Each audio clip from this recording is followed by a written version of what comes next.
Hello, my friend. How you doing? You're looking well as always. Thank you. Yes, and yourself? 53 now? Yes, I am. Yep. Excellent. Yeah. Mm. Yep. Aging Which backwards. is, well, it's amazing because I actually didn't think about this until the other day when my dear mother was visiting, and she said, with the passing of this birthday, with you becoming 53, do you realize you've outlived your father? I was Oh like, my goodness. oh, no, I hadn't thought of that. Wow. So there it is. Wow. Yes, my late father died of heart disease at 52. So there is. While Oh we're my on goodness. that, before we crack in and do the good works, I would like to pay tribute today to Dr. Richard K. Bernstein, a pioneer and a hero in the field of dealing with type 1 diabetes. Dr. Bernstein has passed away at age 90. He passed? Yes, he has, unfortunately. Oh no. Um, but this is a man with type 1 diabetes who made it to 90 years of age. Yeah. So, if nothing else, Oh, that is a tribute. let's absolutely carve out some time for that. So, well, that was it. I mean, Oh, what I'll else can still you ask you say? about it when I start recording the actual podcast. I'll ask you about Sure, that and maybe you might sure. want to say a word, I'll, but I'll, I'll just say basically what I just said now yeah, that's perfect. yeah, cool. Yep. That's perfect. Yeah. No, I Cool. was unaware of that. Mm, Yeah, that's unfortunate. It's sad to hear that. He changed a lot of people's lives and still does to this day. yep. Yep. Wow. Okay. Well, let's crack on. Well, all right, let's crack on. I just like you and I have both hosted Surish on the show, and he brought up a few things I'd like to bring up with you and some nonsense in the carnivore world. And what was the original post that you said something about like mushy bones or something? Oh, are we talking about the nonsense being put forward by James de Antonio? But that sounds about right. Okay. That sounds Yeah, we about can right. we, Yeah, we can cover that off. I kind of had another topic as well if you wanted to go there, but if you sure. want to talk about the acid base dissolving bones thing, we can do that too. We can do that. What would you like to craft? What else would you like to make sure that we bring up? I kind of had a bit of a plan in my mind to go through some of the basic rules of scientific discipline inference making. There were really five things I wanted to cover off, that being association versus causation, the signal to noise ratio problem, repeatability, statistical power, and tenure extrapolation. Beautiful. So, I yeah, don't think we've covered that in detail on our show, so that would be absolutely wonderful. awesome. Cool. Yeah, that would be great. All right. Okay, great. Right. Yeah, musical play on my end for about 30 seconds. I'll bring it down. I'll unmute myself. I'll introduce you. I'll mute you, and we can just go from there. Good for about an hour or so. Yep.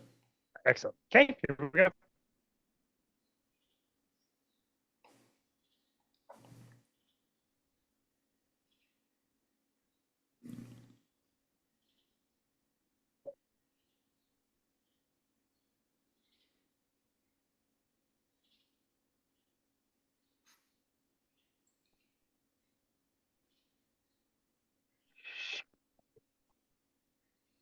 Hello, and welcome to another episode of Boundless Body Radio. I'm your host, Casey Ruff, and today we have another amazing guest to introduce to you now. Professor Bart Kay is a returning guest on our show.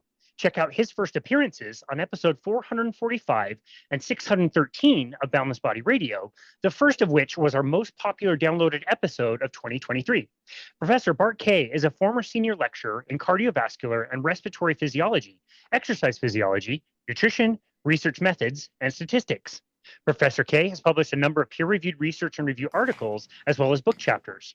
Professor Kay has successfully taught aspects of physiology, anatomy, biochemistry, metabolism and nutrition, and research design and statistics since 2001, both in the United Kingdom and in Australasia. He has consulted regarding optimizing physical performance to the New Zealand All Blacks, the National Rugby League Referees Association in New Zealand, the Royal Australian Defence Force, and the Royal New Zealand Army. Bart has a number of publications in the areas of exercise physiology, biochemistry, metabolism, nutrition, statistics, and physiological performance modeling. You can find Bart on Facebook at nutrition.science.watchdog, or more popularly on his YouTube channel, which is wildly popular, called the Professor Bart Kay main channel. Bart Kay, what an absolute honor just to welcome you back to Boundless Body Radio. Thank you, Casey. It's an absolute privilege and a pleasure, as always, to be with you.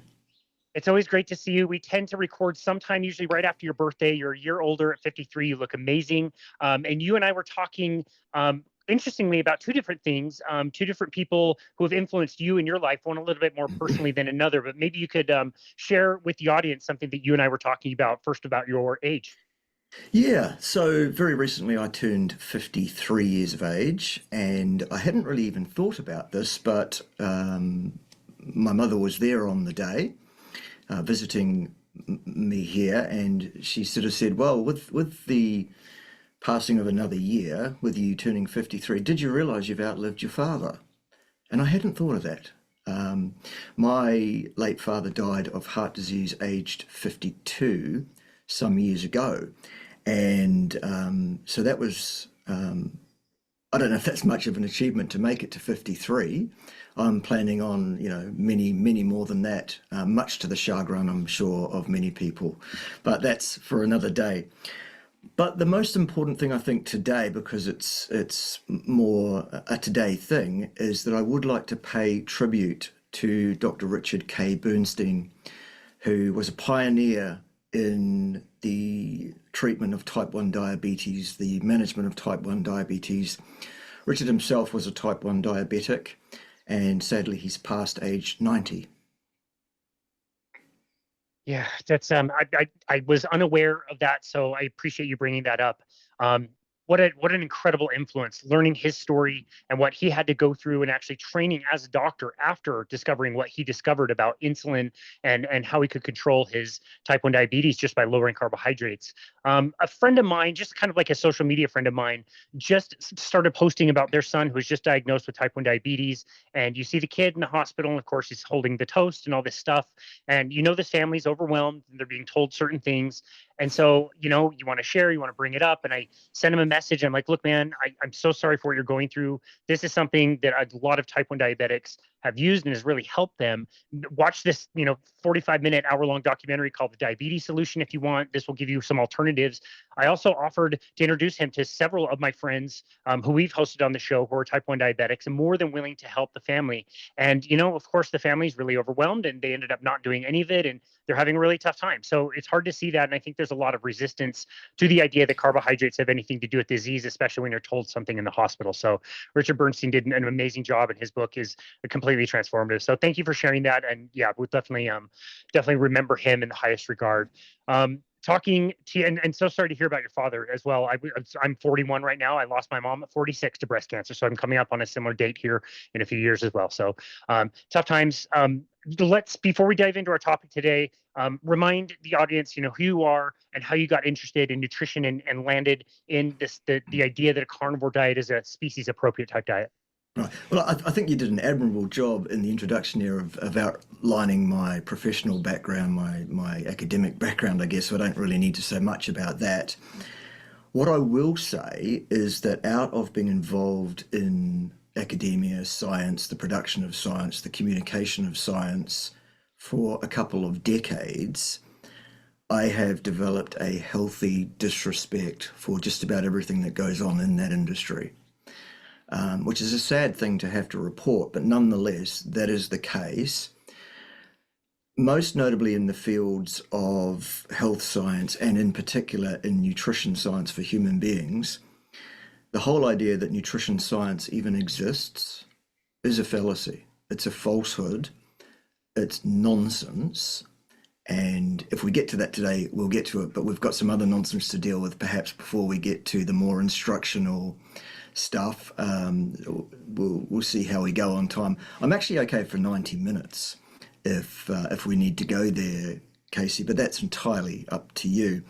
How did I get interested in it? I got interested in it because, having been through a program of indoctrination to gain my credentials, I realized pretty quickly that everything I was being taught was absolute nonsense. Or the stuff they were trying to teach me was absolute nonsense. And then I spent 2 decades establishing the nonsensical nature of that before deciding better of that and thinking, well, actually I can influence more people as a social media personality. So I developed a character, or a characterization, which is this bloke I play on YouTube, the grumpy professor who says a lot of short words, and who calls everybody out on their crack pottery and is very, very uncharitable with people who don't share the same ideas. People need to understand that's a character. That's for clicks. It's a social media engagement tool that I've used.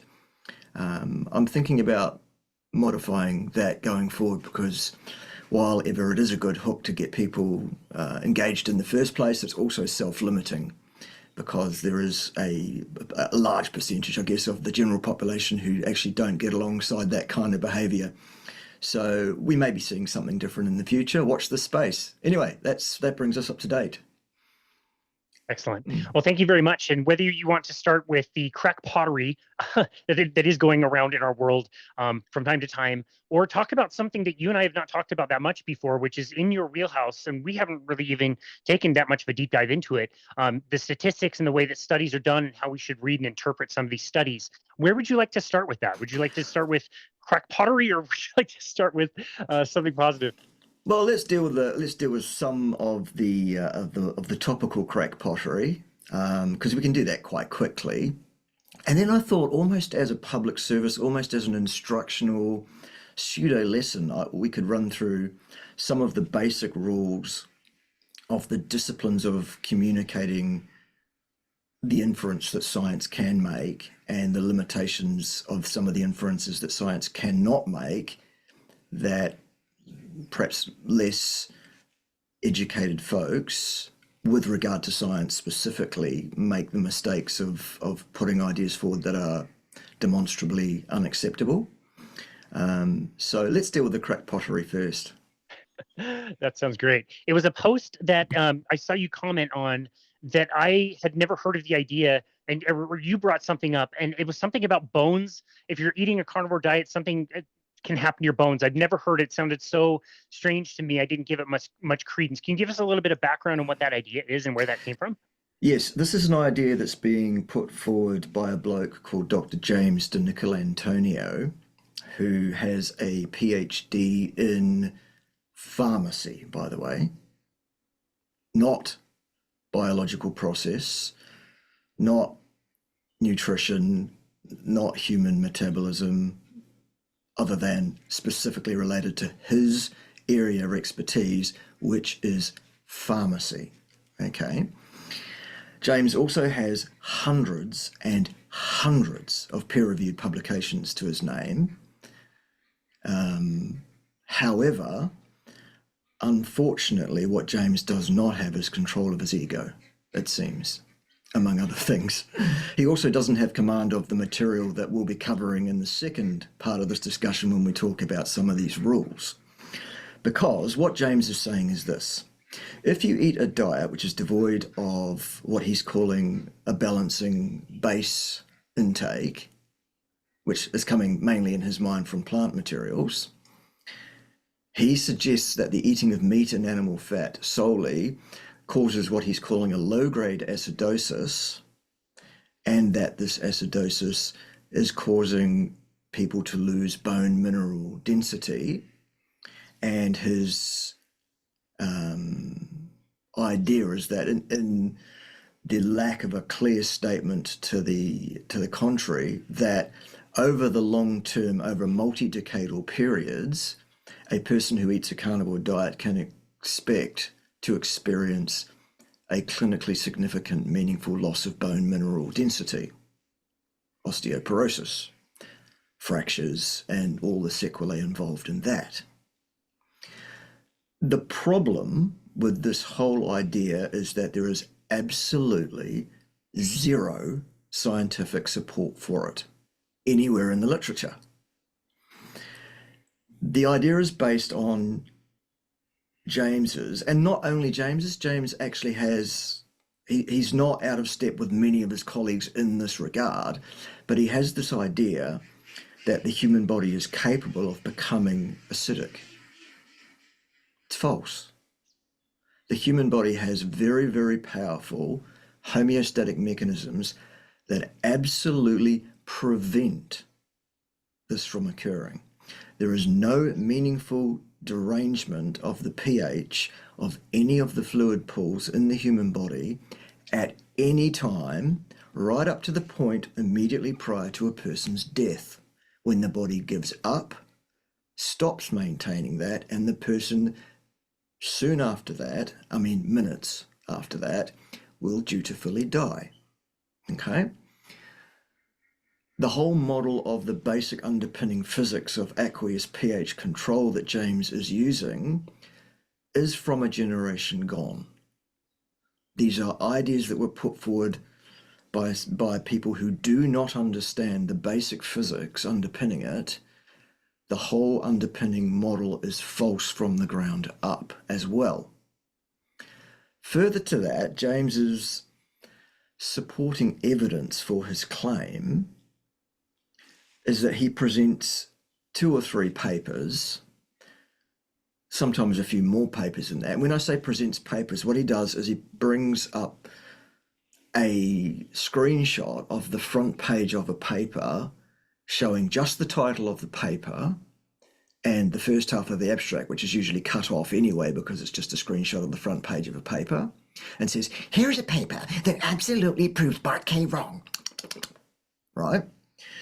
That's not proving anything. That's putting a screenshot of a paper up on the screen. And then what he'll do is he'll highlight a section of that paper completely out of its context. In other words, out with the actual whole message of the paper, including its data. And that's his proof. Well, that's not acceptable, James. That's not how you prove your point. That's not how you litigate an argument scientifically. That's how you behave as someone whose ego is out of control, basically. Very similar to the way that Mike the Vegan does, and many of these other people with, shall we say, destitution of understanding of the science. So the papers that he puts forward are often small-scale studies of only a few people. Apologies if you can hear ducks in the background. Wifey has just let the ducks out for their morning carry on, so they're doing their thing. It's a joyous thing to be a farmer as well these days. It's another thing I do. Anyway, small-scale studies, sometimes 10, 15, maybe 20, 25 people involved in these studies. Often the studies are over a very short period of time, say between 4 and 10 weeks duration, where he shows a statistically significant change in a signal without any reference to the noise around that signal. Don't worry if you don't understand these words. That's what we're talking about after we've dealt with this. And then extrapolating that short-term response in a small group of people who are completely unaccustomed to a diet containing only meat and fat, and extrapolating that short-term result to what we can expect in people over multiple decadal periods. Ridiculous, nonsensical, anti-scientific garbage from top to bottom. There's nothing to commend it whatsoever. And unfortunately, despite his hundreds of peer-reviewed publications, this point alone undermines the credibility of Dr. James de Nicolantonio completely. It's a sad thing. Did he do the study? No, they're not even studies he himself did that he's citing. His studies are in another field, which was my whole point anyway. But what he's doing is either, well, the two possibilities are that he absolutely does not have command of the scientific discipline and inference making, or he is misguiding people with malice aforethought in order to hawk some unnecessary and perhaps actually even contraindicated supplements. Wow, got it. It's one of those. So yeah, here it is. Yeah. Thank you for that explanation. I also think it's valid to consider anecdote. Obviously, anecdote doesn't prove anything. You just never hear it. You don't hardly ever hear anybody on this long-term diet having bone issues whatsoever. Too many people have done DEXA scans and measured their bone density. It seems to get better, not worse. And you don't hear about people breaking bones very often who are eating carnivore. You don't really see the case studies So again, that's just anecdote. It's not science, but it's still interesting to consider that, yeah, you don't hardly ever hear about that. You would. Well, that said, Casey, a bunch of anecdotes collected using correct discipline is a data set, and that is science. So long as you communicate about what your data is capable of establishing in a disciplined fashion. And that's where most commentators on science fall down.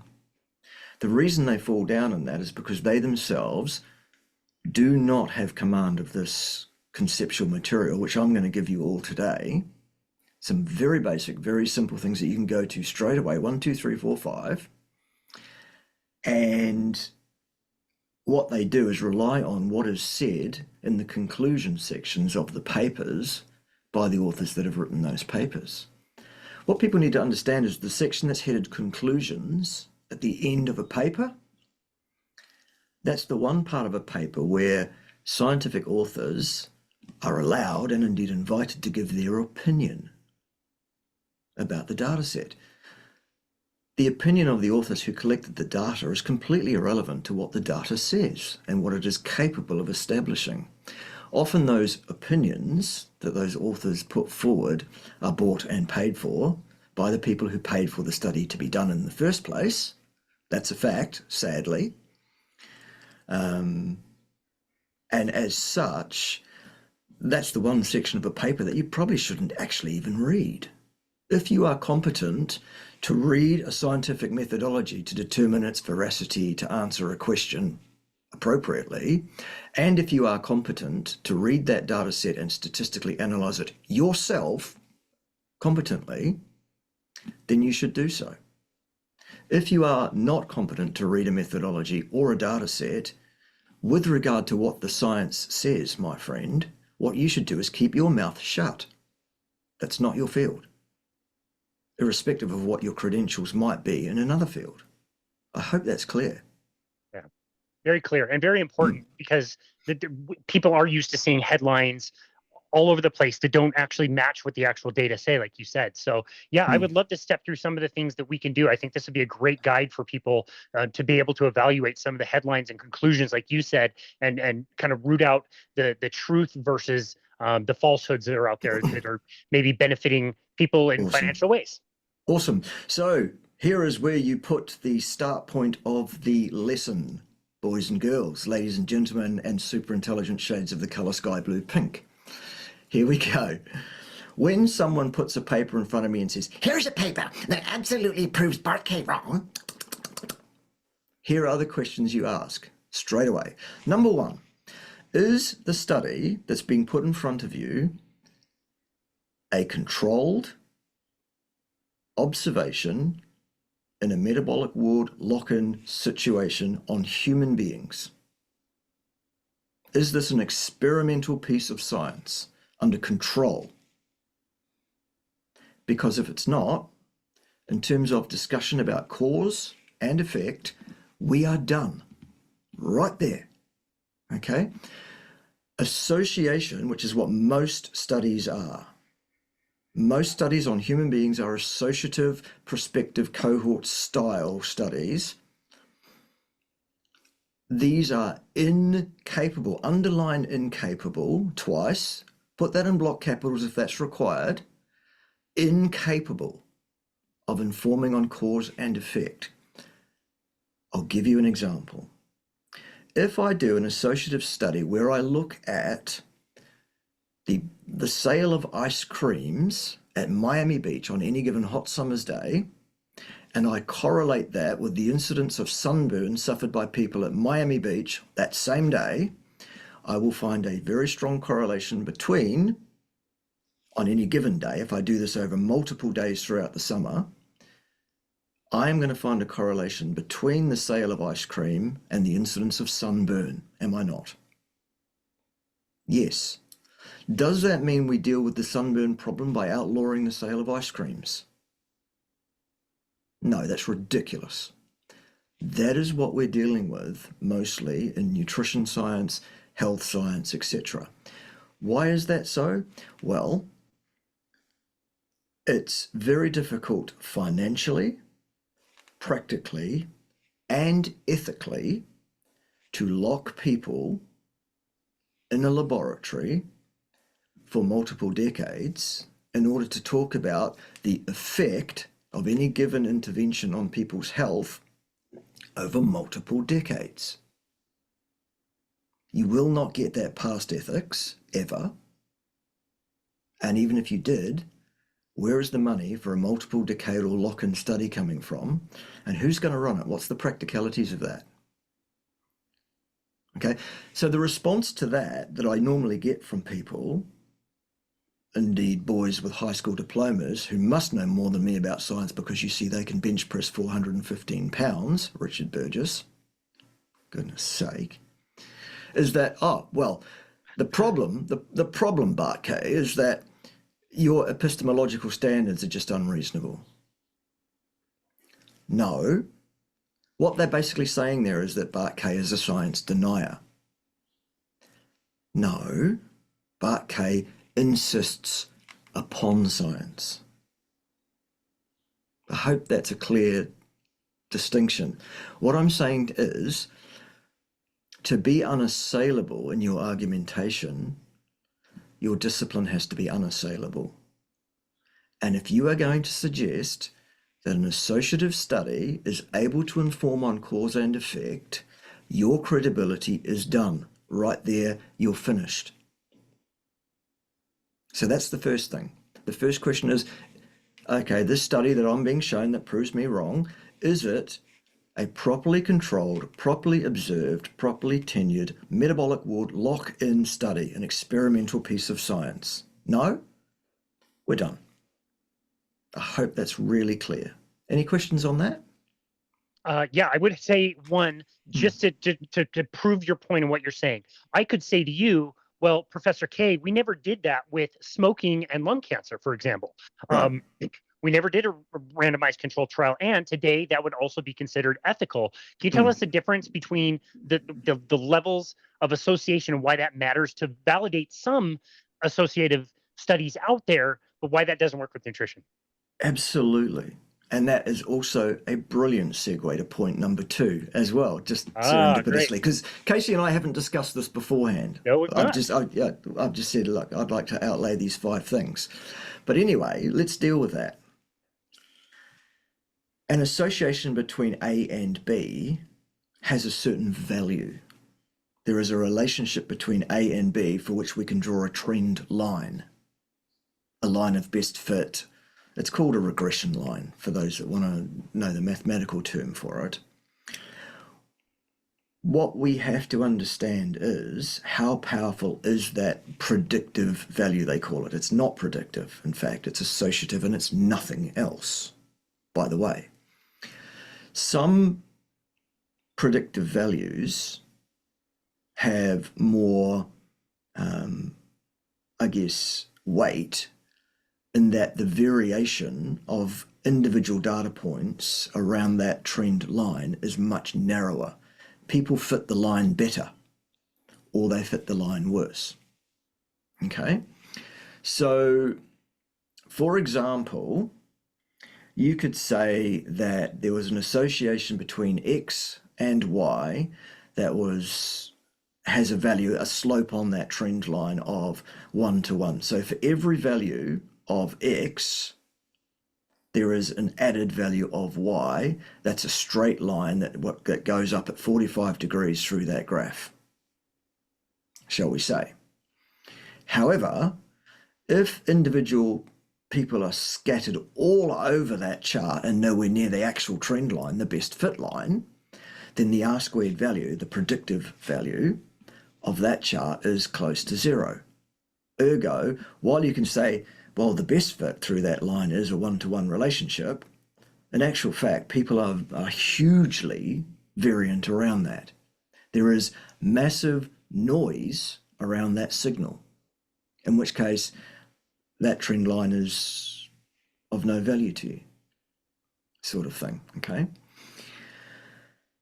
In the case of smoking, of tobacco, and the incidence of lung cancer, the relationship is quite strong in that, don't quote me on the exact numbers, but I believe it's in the order of, for every pack year of smoking, a pack year meaning 20 cigarettes a day for a year, for every one of those exposures, there is an 11,500% increase in the incidence of lung cancers. Now, is that a cause and effect relationship? I might have an opinion on that, personally, because that's a pretty powerful finding. The noise around it is not huge. The scientific discipline requires me to say, no, that's not a cause and effect relationship, at least it's not established as such, because this is an associative study which is still incapable of making that call. We have to apply a reasonable, sensible opinion. Okay, so my opinion personally is I'm just not going to smoke tobacco on, a precautionary principle, because that's a pretty large increase in the incidence of an outcome associated with an input. In the case of anything whatsoever that you can talk about in terms of the outcome, hard health outcomes in human beings as that relates to any aspect of human nutrition or most pharmacological drugs, the differences are so close to zero with such massive noise as that those data sets are meaningless, worthless. They're a joke to anyone who understands statistics at all. That's the problem. So question number one, do we have an experimental data set that eliminates covariates, collinearities, confounders, controls absolutely everything except the experimental variable to establish cause and effect? No, it's an associative study. Great.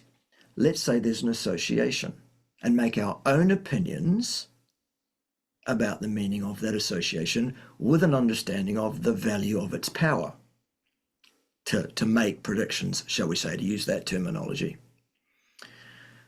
That's fine. If we go over the line, however, and say this study here shows cause and effect when it does not, your credibility as a scientist or someone that comments on science is now done because you've broken the rules. You're over the line. Now, boys with high school diplomas, as I said, will say that's epistemologically unreasonable. No, what's unreasonable is making a claim that you cannot support. I'm unassailable. I'm in the right here, whether you like it or whether you don't like it.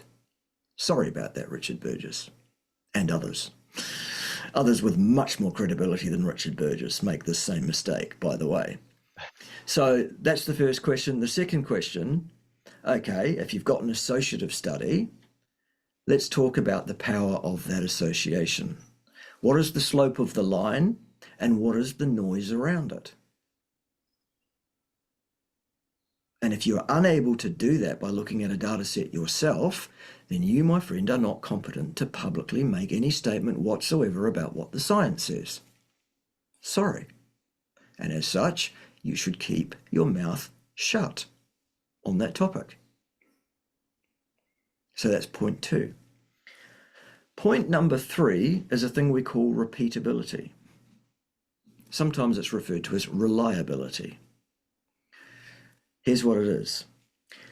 If I measure your, well, let's go with an example that's from real life, from a study that I was involved in a few years ago. There's this idea that when exercise is undertaken, there is a buildup of lactate in the blood of the athletes undertaking the exercise, and the level of the lactate in the blood bears one of these relationships with the exercise intensity, the relative exercise intensity relative to that individual athlete's maximum, i.e. the closer they are to their maximum, the higher the output of this substance lactate in their blood. And often this lactate level is used as a predictor of performance, falsely, but that's for another day. And it's also used as a gauge of training response after a period of training. Also falsely, but that's also for another day. The point here is this.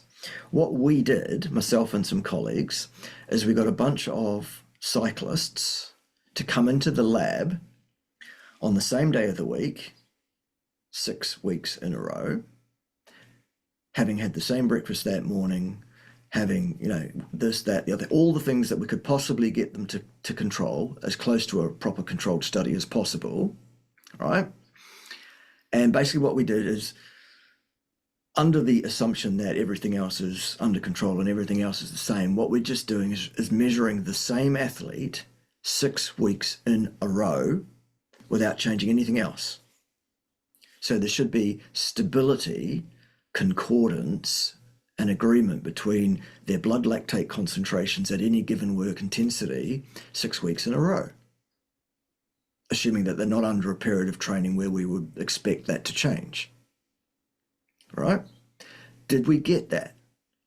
Hell no, excuse my French. Absolutely not.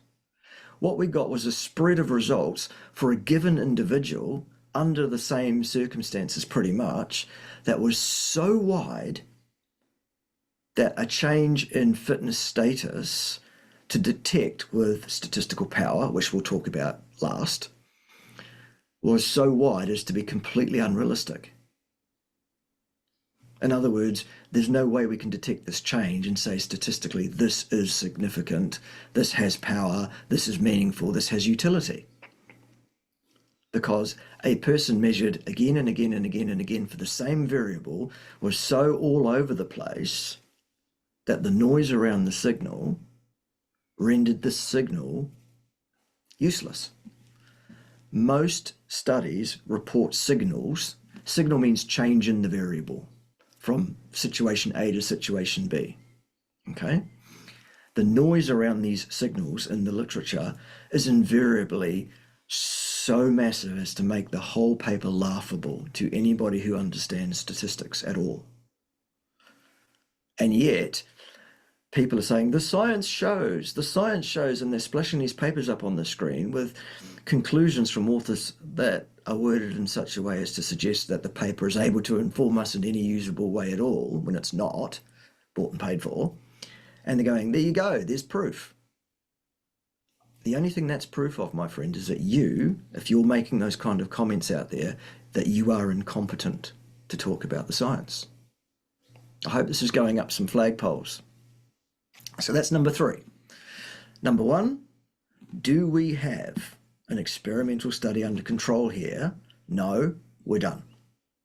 We have an association. Let's talk about associations, coincidental factors, and nothing else. Okay, all right, maybe we do have some kind of controlled study. Is the signal better than, or does it emerge from the noise? Is it a clear signal of utility, or do we just have noise here that could well be random? And when people say, well, this is statistically significant, that does not mean you're outside a signal-to-noise ratio problem. Statistical significance refers to a finding which is, usually its p is less than 0.05, which means there is less than a 5% chance that the difference between situation A and situation B in terms of our outcome variable, there's a 5% chance or less that that difference has occurred through parsimoniously, through dumb chance, and that it's not actually due cause and effect to the intervention that we've imposed. The way to get statistical significance on a very, very small change in signal is to have a very, very large sample size. Because statistically, mathematically, that reduces the chance that that very, very small difference was due to dumb chance, and that it has something to do with whatever we've intervened on. However, that does not tell us that it's useful clinically or meaningfully in the real world. So hopefully that's a clear distinction. The fourth point, the fourth question is, once we get through all of that, if we do have a well-controlled experimental study, the signal stands out from the noise, it's clear, there's very little noise, there's very little variability. We can repeat the study any number of times we like and get the same result, not a different one. Here's my next question then. Please tell me about the statistical power, not the significance value, the power of this study. What is power? Well, mathematically, it's 1.0 minus the beta probability. For those that want to do the math, the beta probability is when you take two normal distribution curves, which is what you normally get when you measure people for anything, you get a normal curve mostly, and you move one of those bell-shaped curves with respect to the other one, so the value of the mean, the average, if you like, is different in these two charts that you're superimposing. The alpha value, 0.05, is how far does the mean move from the other mean with respect to the original mean? How many Z scores does it move? How many standard deviations does it move? Okay, 1.96 standard deviations, P is less than 0.05. Fantastic. What that doesn't account for is everything on the left, shall we say, if we've got an increase, everything on the left of the second situation, the increased one, everything below the mean value, that falls below that 0.05 level, that's the tail of the other curve, and it's the probability of a type 2 error. So type 1 error is a false positive, 0.05. Probability of a false negative, where we declare something to be insignificant when really it actually is, that's the beta probability. So power, the power of a study is 1 minus the beta probability. What we need in science, by way of just being an arbitrary decision made by those that have decided what the disciplines should be, is they say any study that has a power less than 0.08 is not reliable. So the next question I ask people is, great, we've got through the first three, that tick, tick, tick, yes, great. What's the power of the study? And usually what you'll get is that the person will respond to you with an open mouth and silence, because they don't know.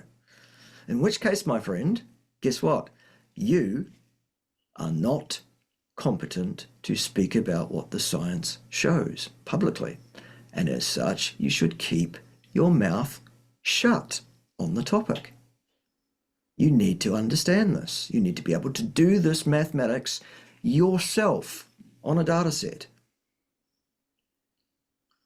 Okay, people that think you can read a paper and its conclusions and be competent to talk about what the science says, it's ridiculous. That would be like me claiming to be competent to be a psychiatrist. I'm not trained in psychiatry. Someone like Paul Saladino is. He's a psychiatrist, although he doesn't practice and never has, by the way, not one single day in his life. He went straight to being a social media influencer, having completed his rotation in psychiatry. So Paul Saladino is a trained allopathic doctor, MD, and he's done a rotation in psychiatry, so he is now a qualified psychiatrist, despite never practicing. What does that mean? That means Paul Saladino is competent to speak publicly to people about psychiatry or allopathic medicine, not what the science says. In the same way that I absolutely am competent, very competent, to speak about what the science says, I am not competent to speak about psychiatry. People need to understand this. Most notably, people who are psychiatrists need to understand this, and they need to stop making comments about what the science says, because they are not competent. I hope that's clear. In the same way that if I burst a pipe in my house, I'm not going to ring an electrician. I'm going to ring a plumber. That's just common sense, surely. Anyway, that said, those are the top 4. So, experimental study, properly controlled, was it? Okay. Is the signal to noise ratio good? Can we see a clear signal out with the noise? Good. Yes. Okay. Is the study repeatable? Could we do this again and again and again and get the same result? Yes or no? Does it have statistical power? Is 1 minus beta above 0.8? Fantastic. 4 out of 5. Let's see if we've got the fifth thing sorted out. And it goes a bit like this. If I want to talk about the likely outcome in a given human being or group of human beings over a given period of time, let's say multiple decades, do I have a study that is controlled, has good signal to noise ratio, good repeatability, acceptable power, that lasted as long as the assertion that I'm about to make? So if I'm going to say over 4 decades, 5 decades, here's what we can expect by way of outcome, do I have a study that was conducted for 4 or 5 decades on human beings locked into a lab, observed under control? So if we get through the first 4, which is very, very rare indeed, as rare as rocking horse poo, then we ask question 5. Great. How long did that study go on for? James de Nicolantonio. Oh, 10 weeks. Ergo, what can we say about 11 weeks? Or 3 months? Or 3 years? Or 30? Not a damned thing. We cannot extrapolate a trend observed over one time frame to a longer time frame. We do not know that the signal that we saw will continue unchanged. We do not know that a straight line will continue to be straight. We do not know that a curvilinear function will continue in that vein. It may turn around, flatten, and go back down again. So, when you are presented with a study that absolutely proves X, Y, or Z as regards hard human health outcomes with respect to pretty much anything nutritionally or pharmacologically or any of that stuff, those are the 5 questions. Normally, you don't need to get past question 1.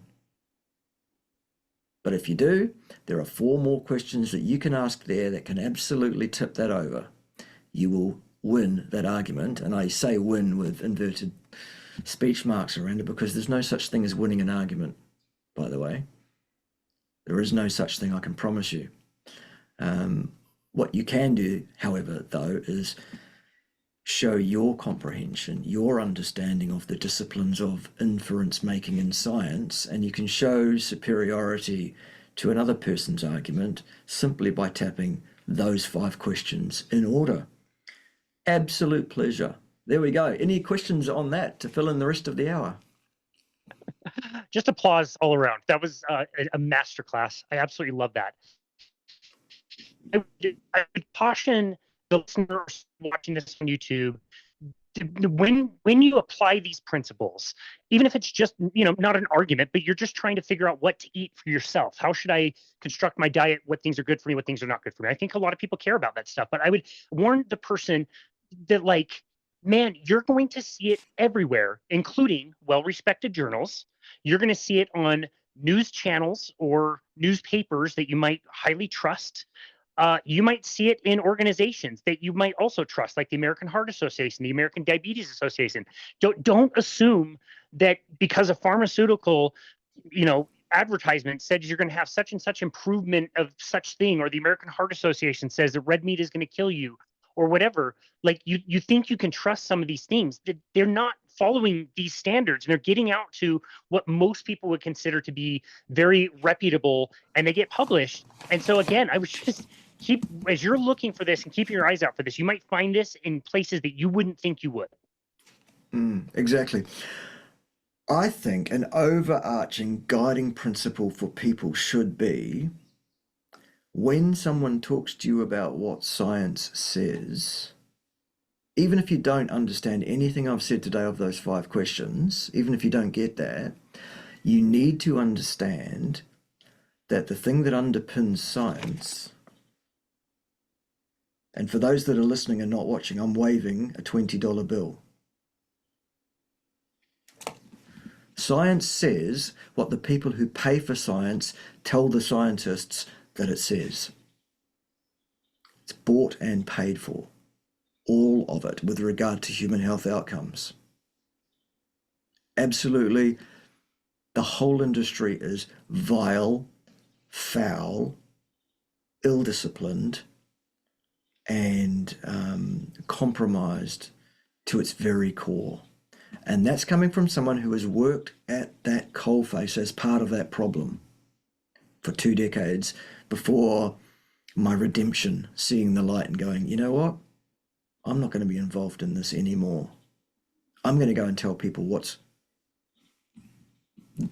the original idea around science was supposed to be, as an unassailable, disciplined, rigorous process of epistemology, a way of knowing things. Okay, so the guiding principle really is this. If your level of comprehension of the science is such that all you can do is pick up a science paper and read the conclusion section and read the opinion of the authors of that paper, then actually you are not competent. I hope that's come through, if nothing else. And as such, if you are someone who speaks publicly to people about what the science says, and you're in that boat of someone who can't actually do this math yourself, can't go and look at a data set, do a statistical analysis, answer these 5 questions that I've spoken about today for yourself, and defend that against someone that wants to take a contrary position, you need to stop talking about science publicly. You are out of your league. You are out of your lane. If you are, for example, an MD, talk about that. If you're a psychiatrist, talk about that. Sure. But don't come online and talk about what the science says, because you'll find yourself on the sharp end of my tongue. I promise you, as long as there's strength in my body to do so. So there it is, Casey. I love it. Well, man, I'm kicking myself. Regrettably, I don't have the 90 minutes that you have today. But I think that's a wonderful wonderful takeaway of this conversation. And the message about the money is totally clear. Like look at who is making money off of this, and you'll understand the motives and why the headlines look the way that they do. And it's not for your benefit. And bringing that to the light has always been just such a passion of yours, and has really helped a lot of people. So I'm certainly very appreciative of you and all of your work, and I know our listeners and watchers are as well. Thank you for all of that. I hope people walk away with a lot of really good practical tips and can start to read the science for themselves. And again, whether they're talking about it online or just making personal decisions for themselves, can be a little bit more confident in that regard. But anyway, Professor Kay, always enjoyed speaking with you. Where would you like people to go to find you and connect with you and your work? Absolutely. The best thing you can do to find me is go to YouTube, type in at BART-KAY. You found me. Easy. We'll link that in the show notes. I'll link up some of your other social media channels as well. But like I said, thank you so very much again for taking the time to come on our show today and educate people. Again, it's just such a passion of yours, and it benefits a lot of people. So, and selfishly, I really enjoyed chatting with you and seeing that as you're aging, you're looking better and better over time. It gives me a lot of hope as I'm aging as well. So, Professor Kay, thank you so very much for all the work you do, and thank you for taking time to be on our show again today for the 3rd time. Really, really appreciate you. No, thank you for having me. It's an absolute privilege and a pleasure. And I'll come back as many times as you'll have me. Beautiful. I will definitely have you back for we always learn a lot. So thank you so much. And this has been another episode of Boundless Body Radio.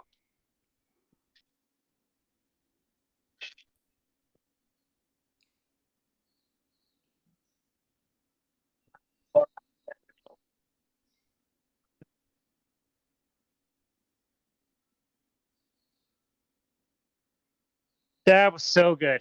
It was excellent. Awesome. Good. I hope that knocks their socks off. That was great. I had no idea that you had all that stuff lined up. That was fantastic. Like I said, we've never really gone into detail on that, and it's really important. So yeah, I love it. It was great. Awesome.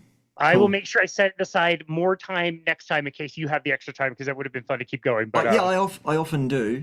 Sometimes I don't, but often I do. Great to know. I'll reach My out. calendar works in hour blocks, so I that's see. just how it is. Yeah, Cool. and people can start with me at the top of an hour or halfway through, and it just so happens my next appointment is on the next half hour. Got it. Yeah. Which gives me 2 half-hour breaks either side of that. So that's awesome. Yeah, cool. All right, my man. Thanks for having me. I do appreciate you, and keep doing what you do. Yeah. Appreciate you as well. I have a neighbor who has ducks themselves, and she's been giving me duck eggs. I've had them for the first time in my life, and they're delicious. So enjoy the ducks. Awesome. Yep. Cool. We'll do. Super good. Thanks, Awesome. mate. Okay. Bye. See ya. Ciao. Bye-bye.